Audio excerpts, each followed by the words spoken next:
I was lying perfectly still in the dental chair when I heard my dentist say something that made my blood run cold. She knows it's today. Give her the envelope after he's under. Don't let him see you do it. My eyes were closed.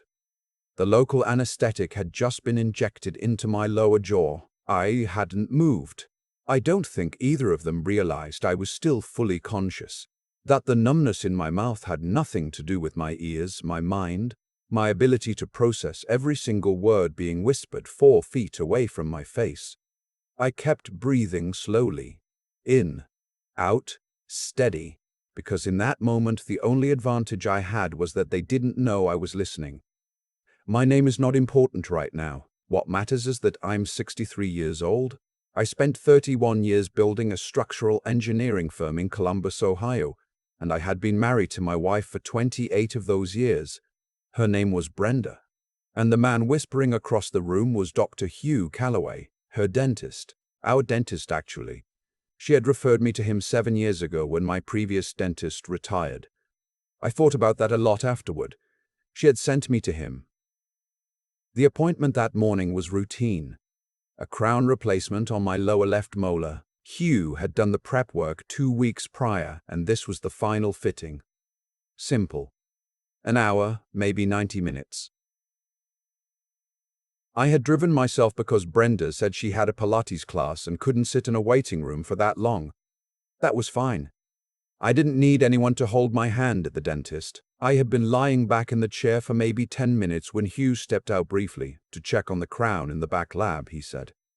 His assistant, a young woman I didn't know well, was tidying up the counter near the window. That's when I heard her answer a phone call, murmur something I couldn't catch, and then Hugh came back in and the two of them moved to the far corner of the room near the equipment cabinet. I had my eyes shut because the overhead light was directly above me and it was easier not to look at it, so they couldn't see that I was awake. They spoke low, not a whisper exactly. More like the voice you use when you don't want sound to travel, but you're not genuinely worried about being overheard. She knows it's today. Give her the envelope after he's under. Don't let him see you do it. That was Hugh. His assistant said something I couldn't fully make out, a question from the tone of it. Hugh said, "Just hand it to her at the front desk. She'll be waiting." Then he walked back to me, snapped on a fresh pair of gloves and said cheerfully, "All right, Bernard, ready to get that crown seated?" I said, Because what else do you say when your mouth is full of gauze and your jaw is numb and your mind is suddenly running 100 miles an hour? I kept my breathing slow. I let him work. I answered his small talk with grunts and nods, and the entire time, one thought was running underneath everything else like a river under ice. What was in that envelope? And why was Brenda waiting for it? I want to be honest about something. This was not the first time in recent months that I had noticed something was off. I'm not the kind of man who ignores his instincts. I've been an engineer for nearly 4 decades, and the whole job is pattern recognition. You look at a structure, you look at load points, you notice where stress accumulates before anything has cracked yet. My marriage had stress fractures. I had been noticing them for about a year. Small things at first. Brenda staying on her phone longer than usual when she thought I wasn't nearby. A weekend trip with her friend Connie that she mentioned only 2 days before she left. Mileage on her car that didn't match where she said she'd been. Once, last spring, I found a receipt in her coat pocket, not snooping, just emptying pockets before dry cleaning, from a restaurant in Dublin, Ohio, on a Tuesday afternoon when she had told me she was at her sister's in Westerville. The restaurant was a nicer place than she and her sister would typically choose. I remember standing in the laundry room holding that receipt, thinking, there is a reasonable explanation for this. I was very good at convincing myself there were reasonable explanations. Our daughter, Meg, had picked up on something too. She called me in September, roundabout, the way she does when she wants to bring up something delicate. She's 34, lives in Pittsburgh with her husband and their 2 kids. Sharp woman. She said, "Dad, is everything okay with you and Mom?" She seems... I don't know, distracted. I told her everything was fine. I was 63 years old and I did not want to believe what I was starting to believe. But after that dental chair, I couldn't not believe it anymore. I drove home that morning and I sat in my truck in the driveway for a long time. The neighborhood was quiet. It was a Wednesday in October, overcast, the kind of Ohio fall day that feels like the sky has given up. I called my office and told my assistant I was taking the afternoon. Then I sat there and I thought. The envelope had been given to Brenda while I was in that chair. She had been at the front desk, not at Pilates. She had been waiting for something that Hugh had prepared for her. Something I wasn't supposed to see. The question was why a dentist would be passing an envelope to my wife in secret. The answer that formed in my mind was one I had been refusing to look at directly for the better part of a year. I went inside the house. Brenda's car was in the garage, which meant she was home. She called out from upstairs. She was just getting back. How did it go? Was the crown okay? I said it was fine. I went into my study and I sat at my desk. I did not confront her. Not then, because I knew, the way I know when a foundation report is incomplete, that if I confronted her now, I would only have the envelope, which I hadn't even seen, and her denials, which would be immediate and practiced. I needed more. That afternoon, I made two decisions. The first was to say nothing to Brenda until I understood the full picture. The second was to call the one person I trusted completely. My college roommate, a man named Pete Ostrowski, had spent 20 years in insurance investigations before retiring to Sarasota. He was methodical, skeptical by profession, and one of the few people who would not try to talk me into or out of anything. I told him what I had heard. He listened without interrupting. Then he said, "You need a private investigator, not me, but I'll give you a name." The name he gave me was a woman based in Columbus. I'll call her the investigator. Within a week, she had confirmed what I had already begun to accept. Hugh Calloway and my wife had been involved for approximately 2.5 years. The investigator was thorough. Over the following 3 weeks, she documented meetings at a hotel near Eastern Town Center, phone records showing hundreds of calls and texts between Brenda and Hugh over an 18-month period. And this was the detail that made my chest feel hollow. A savings account that Brenda had opened in her name only at a credit union in Gahanna 14 months earlier. By the time I found out about it, there was just over $41,000 in that account. Our money, my firm's profits, run through our joint checking, transferred in small increments, 300 here, 500 there, sometimes 1,000 over more than a year. Small enough not to trigger any alert, small enough that I hadn't noticed. Because Brenda had always managed the household finances and I had trusted her to do so without scrutiny. $41,000. I sat with that number for a long time. I thought about what it meant. It wasn't just the affair. It was the planning, the patience, the deliberateness of it. Someone who moves $41,000 in quiet, careful increments over 14 months is not someone acting on impulse or confusion. That is a person who decided at some point what they were going to do and then set about making it possible. I went back through our bank statements myself, 2 years' worth, sitting alone in my study at 11 o'clock at night with a legal pad and a pen. By the time I was done, I had a clearer picture. The transfers had started about a month after the savings account opened. Before that, there was something else. A wire transfer of $8,000 to an account I didn't recognize, labeled in the memo line as consulting. I had never been told about any consulting. I called Pete that night and read him the account number. He called me back the following morning. The account belonged to Hugh Calloway's sister. I put down the phone and I walked out to my backyard, and I stood in the dark for a very long time. I didn't eat much that month. I slept badly. I got up early and went to the office and I did the work that needed doing. We had 2 commercial projects in the bid phase and a school renovation that couldn't wait for my personal life to stabilize. My project manager, a good man who had been with me for 11 years, asked me once if I was feeling okay. I told him I hadn't been sleeping well. He said his wife swore by magnesium supplements. I said I'd try them. I did not try them. But I appreciated that he asked. Brenda and I continued to live in the same house, eating dinner across the table from each other, watching television in the evenings, talking about ordinary things. She asked about the school project. I asked about her book club. We were, to all appearances, a couple in the quiet middle of a long marriage. I had become a very good actor over those weeks, which troubled me in a way I hadn't expected. Not the deception itself. She had been deceiving me for years. What troubled me was how easy it turned out to be. The investigator had advised me to consult an attorney before doing anything else. I followed that advice. My attorney, whom I'll call Jim, had handled 2 business contracts for my firm over the years. He sat across from me in his office on a Friday afternoon, and he listened to everything I had. He didn't make the kind of noises people make when they're trying to soften news. He just listened, asked 3 or 4 precise questions, and then told me what I was looking at. Ohio is an equitable distribution state, which means marital assets are divided fairly but not necessarily equally. The hidden account, the fraudulent transfers, Hugh's sister's account, all of that was relevant.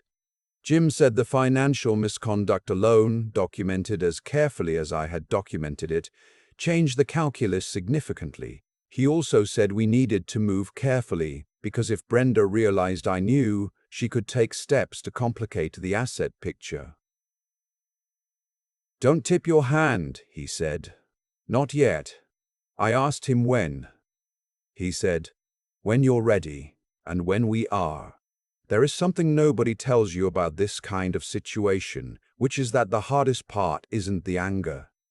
Anger is clean. Anger is clean. Anger gives you energy. The hardest part is the grief, and specifically the grief about things that haven't happened yet. Things you realize you're losing before you've technically lost them. I thought about Thanksgiving. Brenda and I had hosted Thanksgiving every year for 19 years. My daughter and her family would come in from Pittsburgh, Brenda's sister and her husband from Westerville. Sometimes an old neighbor or two who had nowhere else to go. It was the one day of the year I actually cooked. I made the turkey. I made my mother's cornbread stuffing. I made a cranberry relish from a recipe I had clipped from a magazine in 1987 and kept in a folder in the kitchen. I thought, we won't do that anymore. Whatever happens next, that version of Thanksgiving is over. I grieved that quietly, alone. One evening in early November, when the house smelled like whatever Brenda had made for dinner, and everything looked exactly the same as it always had. Then I called my daughter. I had been protecting Meg from this for weeks. She had enough, a demanding job, 2 small kids, a husband who traveled for work. I didn't want to put this on her. But I also recognized in that phone call that I was 63 years old and I was carrying something I couldn't carry alone anymore. I didn't tell her everything that night. I told her enough. I told her there were some serious problems in the marriage, that I had been getting legal and financial advice, and that I was going to need her support in the coming months. There was a long silence on the line. Then my daughter said, "Dad, how long have you known?" I said, "About 6 weeks." She said, "I'm coming this weekend." I told her she didn't need to. She said, "I know I don't need to. I'm coming." Meg drove in on a Saturday morning. Brenda was out, another Pilates class or whatever it actually was. My daughter sat at the kitchen table with both hands wrapped around a coffee mug, and I told her everything. I told her about the dental chair, the envelope, the investigator's findings, the savings account, the wire transfers, Hugh's sister's account, all of it. I put the papers in front of her, and I let her read them. She read in silence for several minutes. Her face went through several changes I won't try to describe. When she looked up, her eyes were red, but her voice was steady. "What are you going to do?" she asked. I told her I was going to file and that Jim had advised me to do it before the end of the month. She nodded slowly. She asked if I had everything I needed. I said I thought I did. She reached across the table and put her hand over mine. She said, "You built everything we have, Dad. Everything she's getting a fraction of. You built it." She paused. "And you did it right. You're still doing it right." I didn't say anything for a moment. Then I said, "I need you to not say anything to her. Not yet." She said, "I know." My attorney filed the divorce petition on a Tuesday in mid-November. Brenda was served at the house on a Wednesday morning about 45 minutes after I had left for the office. She called me at 9:17 a.m. I let it go to voicemail. Her message was not what I expected. I had expected anger. Instead, her voice sounded, and I want to describe this accurately, frightened. Not the fear of someone caught, the fear of someone who has just realized that the structure they've been standing on was not what they thought it was. I did not call her back that day. Jim had advised against it. Over the following weeks, through attorneys, the picture emerged fully. Brenda's attorney tried to characterize the savings account as funds Brenda had set aside for her own security, not fraud. Jim filed our documentation, every transfer, every date, every amount, a forensic accountant's analysis of the 14-month period, and that argument didn't hold. The fraudulent dissipation claim was strong. Jim was good at his job. The question of Hugh Calloway was separate and, in some ways, more satisfying. The investigator had, at my request, documented not just the affair but certain specific details about how Hugh had conducted himself professionally in relation to our financial arrangement, specifically that he had received what amounted to kickbacks funneled through his sister's account from marital funds. Jim referred the financial details to a forensic accountant and, eventually, certain information made its way to the Ohio State Dental Board through appropriate channels. I didn't call anyone. I didn't threaten anyone. I didn't make any speeches. I simply gave accurate information to the relevant authorities and let them do their jobs. Hugh's sister, it turned out, had no idea what the money was actually for. She thought her brother had been helping an old friend. Once she understood what had actually happened, she cooperated fully. That cooperation was more useful than I could have anticipated. The divorce was finalized 7 months after I filed. Ohio courts don't require fault grounds, but the financial misconduct significantly affected the asset division. The hidden account and the transferred funds were treated as marital waste. I kept the firm. I kept the house. Brenda received a fair settlement under the circumstances. Jim made sure everything was legally clean because I didn't want anything undone on appeal. But it was considerably less than it would have been had the misconduct not been documented. Hugh Calloway's situation resolved on its own timeline. I won't get into the specifics of the board proceedings. What I will say is that the dental practice he had built in Upper Arlington over 18 years was considerably diminished by the time everything concluded. I didn't celebrate that, but I didn't feel sorry about it either. Brenda and I have not spoken since the divorce was finalized. I don't know where she is living now. I'm told she is with Hugh. That's her life to lead. What I want to tell you about is the Thanksgiving after. Meg insisted on hosting that year. She and her husband have a house in the Squirrel Hill neighborhood of Pittsburgh. 2 stories, good-sized dining room. She called me in October and said, "Dad, you're coming here this year. Bring the cornbread stuffing recipe." I said I didn't know if I still had the recipe. She said, "It's in a folder in your kitchen. Second drawer to the right of the stove. I know exactly where it is." She was right. It was there. I drove up to Pittsburgh the Wednesday before Thanksgiving, the back seat of my truck loaded with a Dutch oven, cornbread ingredients, and a bag of fresh cranberries. Meg's kids, my grandchildren, 6 and 4, came running out to the driveway when I pulled in. The 6-year-old grabbed my hand and dragged me inside to show me a drawing he had made of a turkey. It had 6 legs. He explained that this was because turkeys needed extra legs for running. I didn't argue with him. We ate at a long table with mismatched chairs borrowed from 2 different neighbors. Meg's husband carved the turkey badly and cheerfully, the way a man does when he is confident in the kitchen but not precise. My granddaughter fell asleep on the couch before dessert. I made my mother's cornbread stuffing and it tasted exactly right. After dinner, Meg and I sat on the back porch with coffee while her husband put the kids to bed. It was cold, genuinely cold, Pittsburgh in late November. We could see our breath. She said, "Are you okay, Dad?" Really? I thought about the dental chair, the envelope, the 11 o'clock nights with the bank statements. The drive to Pittsburgh with a Dutch oven in the back seat. I said, I think I'm going to be.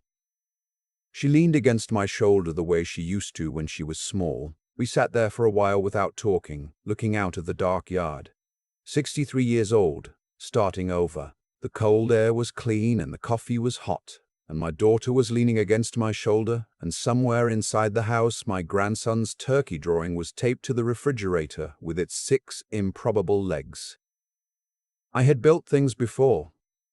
I knew how to build things. I was going to be fine. I think about that dental chair more than I expected to. Not with bitterness. I'm past that now. But with a kind of quiet clarity that only comes when you've had enough distance to see the whole shape of something. What I know is this. The truth was always there. It existed whether I looked at it or not. The receipts in coat pockets. The mileage that didn't add up. Meg calling from Pittsburgh, circling carefully around what she'd already sensed. The truth doesn't wait for your permission to be true. It just sits there patient until the moment you can no longer look away from it. I chose for too long not to look. I want to be honest about that. I told myself there were reasonable explanations. I told myself a long marriage deserved the benefit of the doubt. What I was really doing was protecting a version of my life that had already quietly ended. And I think there's a cost to that. Not a punishment handed down by anyone. Just the natural weight of postponed reality. The longer you delay seeing clearly, the more you pay when clarity finally arrives. What saved me in the end wasn't luck. It was the habit of paying attention that I'd spent 40 years building as an engineer. When Hugh whispered those words 4 feet from my face, I didn't panic. I didn't confront. I kept my breathing steady, and I thought, that discipline, the willingness to sit with hard information and reason through it rather than react, that's what made the difference between walking out of that office with nothing and walking out of that office with everything I needed. I also had to be honest with myself about what I didn't want to see. That's the harder thing. It's one thing to be smart, it's another thing to be honest. Real clarity requires both. The sharpness to read a situation accurately, and the integrity to act on what you've read even when it costs you something. Even when what you've read is that the life you thought you had isn't the life you actually had. And then there's the matter of getting back up. The morning after Brenda was served the divorce papers, I went into the office at 7. I sat at my desk and I looked at the bid documents for the school renovation, and I did the work. Not because I felt fine, I didn't, but because I understood, somewhere in the part of me that had been building things my whole adult life, that the only way through is through. You don't wait until you feel ready. You show up and you do the next right thing, and then the next one after that. 63 years old is not too old to rebuild. The evidence was sitting in my kitchen drawer. A cornbread stuffing recipe clipped from a magazine in 1987, still useful, still right, carried forward from everything that came before. I drove to Pittsburgh with a Dutch oven in my back seat, and my grandson drew me a turkey with 6 legs, and I understood then that what I had was still worth having. What I had built, the real things, the ones that mattered, was still standing. That's what I want you to take from this, if you take anything. When the ground shifts under you, your character is what you're left standing on. Not the house, not the bank account, not the version of your marriage you thought you had. Just what you built inside yourself over years of showing up honestly and doing the work. It turns out that's enough.